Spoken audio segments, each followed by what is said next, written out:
2대 진단비보험, 제발 내 보험에서 이것 좀 확인하세요. 여러분들, 안 본 만큼이나, 아니 어쩌면 그보다 더 세밀하고 전략적으로 준비하는 것이 바로 2대 진단비 보험인 뇌질환, 심장질환일 겁니다.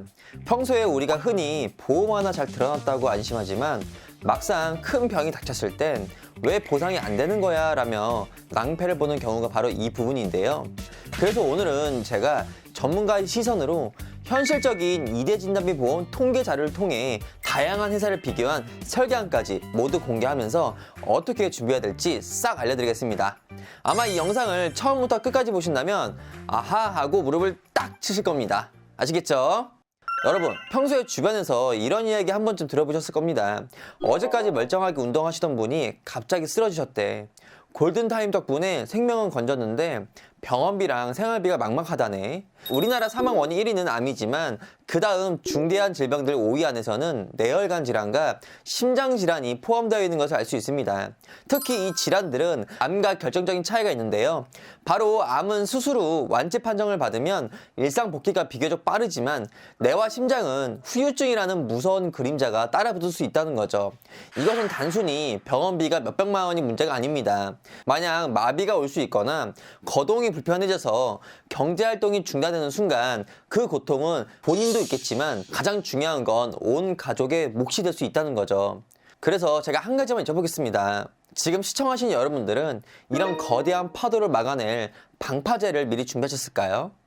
아마 몰라서 준비를 못했거나 아니면 처음 어떻게 준비할지도 헷갈려 하시는 분들이 계실 거고, 반대로 나는 제대로 준비되어 있다고 생각하시는 분들이 계실 겁니다. 자, 그럼 좀 더 구체적으로 이런 문제점들을 더 알아보겠습니다. 우선 기존 보험의 치명적인 문제점을 우리는 알아야 합니다. 상담을 하다 보면 많은 분들이 나 뇌질환 보험 완벽히 있어, 심장보험 완벽히 있어라고 말씀하십니다. 하지만 제가 증권을 열어보면 보장이 빈 보험을 가지고 계신 분들이 여럿 계셨습니다. 왜 이런 부분들이 나오는지 말씀드릴 텐데요. 과거에 가입한 보험들은 대부분 내추럴이나 아니면 좀 더 발전해서 뇌졸중만 보장을 해줬습니다. 내추럴은 보통 혈관이 터지는 것을 말하며 위 통계자료를 보면 전체 뇌질환의 약 10% 미만이 해당됩니다. 그리고 뇌졸중은 내추럴과 뇌경색을 포함하며 약 60에서 70% 정도만 보장을 해준다고 이해하시면 되겠습니다. 그리고 마지막으로 뇌혈관 질환은 가장 넓은 범위로 앞서 설명드린 터지거나 막히는 내추럴 뇌졸중과 같이 뇌질환 범위에 전체 범위를 포함한다고 생각하시면 되겠습니다. 실제 고객님 분들 중에서도 이런 사례가 있었는데요. 기존 과거에 가입한 보험을 잘 납입하면서 유지를 잘 하셨던 분이 계셨습니다. 하지만 세월이 흘러 과거 보험이 제대로 보장이 구성되어 있는지 점검을 해보자는 가족들의 권유를 거절하시고 쭉 유지만 하셨던 거죠. 물론 보험 증권에는 뇌 쪽이라는 단어를 보시고 뇌질환을 완벽히 갖고 있으시다고 말씀을 해주시기도 했었는데요. 그러다 시간이 지나 뇌경색이 오게 되어 가족분들은 대신 보험 청구를 하셨지만 기존 보험 증권에 이 뇌 쪽이라는 단어가 바로 보장이 좁은 내추럴 진단비로만 되어 있었기 때문에 보험금을 한 푼도 못 받은 사례도 계셨습니다. 그래서 제가 이런 부분들을 주위에서 계속적으로 보고 느낀 부분들이 많기 때문에 여러분들의 보험을 꼭 믿을 수 있는 전문가한테 한 번쯤 점검을 받아보시라는 겁니다. 무조건 점검을 받는다고 해서 보험을 해지시키거나 가입시키는 게 목적이 아니라 내 보험은 어디까지 보장이 되는지 알고 있어야 나중에 큰일이 발생하기 전 미리 대비할 수 있지 않을까요? 그리고 두 번째 문제점은 바로 심장질환의 오해입니다. 심장보험도 마찬가지인데요. 과거에 심장질환을 가입하셨던 분들을 상담해보면 대부분 급성심근경색증만 가입되어 있으신 분들이 있었습니다. 하지만 통계적으로 보시면 심장질환 환자의 절대 다수는 협심증 환자입니다. 그래서 이 부분을 같이 폭넓게 준비하시려면 최소 허혈성 심장질환 진단비를 준비하시는 게 효율적이며, 만약 여기서 내가 좀 더 업그레이드된 심장질환을 보장받고 싶으시다면 부정맥 및 심부전이 같이 들어간 심혈관 질환 특약까지 같이 구성하시는 게 효율적이라는 거죠. 만약 지금까지 힘들게 보험료는 계속 납입했지만 내 보험이 급성심근경색증 담보만 있다면 급성심근경색증 해당 부분만 보장을 받을 수 있으며 나머지 심장질환에 포함된 부분들은 보장을 못 받을 수 있다는 점 꼭 기억해 주시면 좋을 듯 합니다. 자, 이제 문제점들을 알았으니 우리는 해결책을 찾아야겠죠? 2대 진단비 보험 전문가로서 제가 제안하는 가장 완벽한 2대 진단비 설계법입니다. 본 광고는 손해보험협회 광고심의 기준을 준수하였으며 유효기간은 심의일로부터 1년입니다. 첫 번째 해결 방안은 보장 범위를 최대치로 확장하라입니다. 더 이상 내추럴 급성심의 경색에 매달리지 마세요.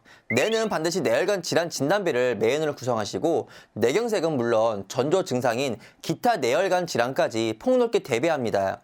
심장 쪽은 기존의 급성심경 경색을 넘어 허일성 심장 질환 진단비는 기본이며 최근에는 부정맥, 심무전, 빅맥까지 보장하는 심혈관 질환 진단비 특약을 같이 추가해야 합니다. 요즘은 협조증도 중요하지만 부정맥도 중요하기 때문에 이 범위를 놓치지 않으셨으면 좋겠습니다. 두 번째 해결 방안은 진단비와 수술비의 복층 설계입니다. 진단비는 딱 한 번 받고 소멸합니다. 하지만 내 심장 질환은 재발률이 생길 수 있죠. 따라서 매해 지급되는 수술비 특약을 한 개 구성하시고요. 수술을 여러 번 하더라도 혹은 간상동맥 우회설 같은 큰 수술을 하더라도 반복돼서 나오는 수술비는 장기전에서 여러분들의 경제적 생명줄이 되어줄 수 있답니다. 그리고 세 번째 해결 방안은 비갱신형과 납입면제의 활용입니다. 비갱신형은 경제활동이 활발한 지금 딱 정해진 기간만 내고 보장은 90세, 100세까지 가져가는 겁니다. 그래야 노후에는 보험료 때문에 보험을 해지하는 비극을 막을 수 있다는 거죠. 그리고 납입면제는 만약 2대 질환 중 하나라도 진단을 받는다면 남은 보험료를 보험사가 대신 내주는 기능인데요. 몸이 아파서 일을 못하는데 보험료까지 내야 한다면 이게 얼마나 막막하시겠습니까? 이 기능은 이제 필수 중인 필수랍니다. 네 번째 해결 방안은 순환계 질환 특약과 2대 주요 치료비 특약을 같이 비교해랍니다. 최근 가장 핫한 담보인데요. 심장질환과 뇌혈관 질환을 통틀어서 보장해준 치료비 특약으로 매년 수술, 혈전형의 치료, 혈전 제거술, 종합병원 및 중환자실 입원 치료할 때마다 반복 지급해주는 보장으로 서브용으로 추가로 준비하신 분들이 생겨나고 있습니다. 그래서 2대 진단비 보험을 알아보실 때 이 부분도 같이 비교하셔서 든든하고 탄탄한 보장을 가져가셨으면 좋겠습니다. 자, 그럼 며칠 전 근육페퍼 유튜브 영상을 보고 연락 주신 41세 남성분의 사례를 가지고 설명드릴 텐데요. 기존에 실비, 암내, 심장질환 수술비 등 종합보험을 과거에 가입하신 걸 갖고 계셨지만 2대 진단비인 뇌 심장질환 진단비가 뇌졸중, 급성심경 결핵증으로 되어 있어서 이 부분만 업셀링을 원하셨습니다. 물론 뇌질환 수술비와 심장질환 수술비의 경우에는 기존의 질병 수술비 및 종수술비를 갖고 계셨기 때문에 이 부분은 추가로 원치 않으셨어요. 또한 병력의 경우 자잘한 통원 치료 이력은 있었지만 단순 타박상 및 염자인 부분 그리고 용종 제거 수술 등 보험사에서 까다롭게 보지 않고 예외 질환으로 승인되는 부분들이 많으셨기 때문에 50씩 건강고지 할인으로 비교를 도움드렸답니다. 50씩 건강고지 할인이란 일반고지 사항에서 추가적으로 가고 5년 넘어서 10년 이내 입원 수술이 없다면 회사별 차이는 있지만 20에서 30% 추가 보험료 할인을 받을 수 있는 제도인데요. 아직 나온 지가 오래되지 않았기 때문에 이 부분도 모르시는 분들이 많더라고요. 이 점 꼭 참고하셔서 활용하셨으면 좋겠습니다. 자, 그래서 가장 핵심적인 부분만 뇌혈관 진단비, 허혈성 심장 진단비, 그리고 심혈관 진단비까지 같이 넣었을 때 유리한 곳 세 곳을 비교했는데요.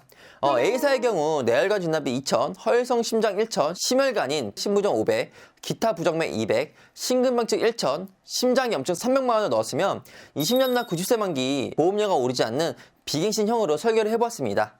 41세부터 45세까지 남성 및 여성분의 연령별 보험료를 비교해보면 남성은 3만원 후반에서 4만원 초반, 여성분의 경우 2만원 중반 정도로 가능한 것을 알 수 있습니다. A사의 경우 보험료는 저렴하지만 부정맥, 심무전 등이 보장 금액이 적어 약간 보장면에서 아쉬운 부분이 있습니다. 두 번째 B사의 경우 뇌혈관 진단비 2,000, 허혈성 심장 1,000, 심장질환 1,000, 기타 부정맥 1,000, 심근병증 1,000, 판막 협착증 100만원 등을 넣었으면 41세부터 45세까지 남성 및 여성분의 연령별 보험료를 비교해보면 남성은 4만원 후반에서 5만원 초반대, 여성은 3만원 중반에서 3만원 후반대로 나오는 것을 알 수 있습니다. 그럼 C사는 어떻게 나올까요? 뇌혈관 진단비 2,000, 통합 심장 진단비인 심부전, 심근병증, 류마티스 심장, 특정 판막, 전동장애 등이 묶음으로 들어가 있으며 A사, B사에는 없는 류마티스 심장질환, 특정 판막질환, 전도장애까지 포함되어 보장 범위가 가장 넓답니다. 그리고 부정맥도 1,000 보장되기 때문에 보험료 대비 보장 효율이 가장 뛰어난 회사라고 볼 수 있습니다. 41세부터 45세까지 남성 및 여성분의 연령별 보험료를 비교해보면 남성은 4만원 초반에서 4만원 후반대, 여성은 3만원 초반대 정도로 나온 것을 알 수 있습니다. 그럼 지금까지 들어보셨을 때 결론은 어떤 회사를 선택해야 될까요? 나는 보장 금액이 중요하다고 생각하시는 분들은 보장 금액 강화형인 B사로 하시면 되고요. 그리고 나는 보장 범위와 보험료까지 평균적인 해설을 하고 싶다면 C사가 유리할 수 있답니다. 단 생년월일 직업 병력에 따라 추천 회사가 달라질 수 있으며 진단비 보장 금액도 젊을수록 금액이 더 크게 들어갈 수 있다는 점 기억해 주셨으면 좋겠습니다. 자, 여러분들, 이대 질환 또한 1세대부터 4세대까지 점점 발전되면서 새로운 특약들이 나왔는데요. 1세대는 뇌졸중 급성심경색증, 2세대는 뇌혈관 질환, 허일성 심장 질환 진단비, 3세대는 심장질환 부정맥 진단비, 4세대는 이대지유 치료비와 순환계 질환 등으로 다양하게 점점 업그레이드가 되는 것을 알 수 있습니다. 하지만 이 모든 특약들을 보험료가 부담되면서까지 준비하시는 거는 설계사인 저도 반대고요. 내가 만약 뇌혈관 심장질환 가족력이 있거나 아니면 보험료가 부담되어 핵심적인 부분만 가져가고 싶으신 분들은 치료비보다 진단비 위주로 최소 뇌혈관 진단비와 허일성 심장 질환까지만이라도 구성을 하셨으면 좋겠고요. 물론 내가 여유가 있다면 새로 나온 치료비와 심혈관 진단비도 같이 구성하시는 것도 좋을 수 있겠죠. 자, 오늘 제가 말씀드린 2대 진단비 보험 어떠셨나요? 단순히 이름이 비슷하니까 보장되겠지라는 생각이 얼마나 위험한지 느끼셨을 겁니다. 보험은 우리가 가장 힘들 때, 세상 모든 문이 닫힐 것 같을 때 마지막까지 우리 곁을 지켜주는 유일한 금융자산이어야 합니다. 하지만 잘못 설계된 보험은 오히려 배신감을 안겨줄 뿐인 거죠. 그래서 제가 여러분들의 소중한 보험료가 헛되어 쓰이지 않도록, 그리고 만약에 순간에 단 1%의 사각지대도 없도록 꼼꼼히 도움드리겠습니다. 영상을 보시면서 궁금한 부분이 있거나 내 상황에서 가장 합리적인 설계안이 궁금하신 분들은 위 연락처나 아래 나와 있는 카카오톡 채널로 편하게 말씀해주세요. 내 가족처럼 꼼꼼히 도움드리겠습니다. 아참, 문의하셨다고 해서 보험 강요를 하지 않는다는 점 약속드리겠습니다. 감사합니다.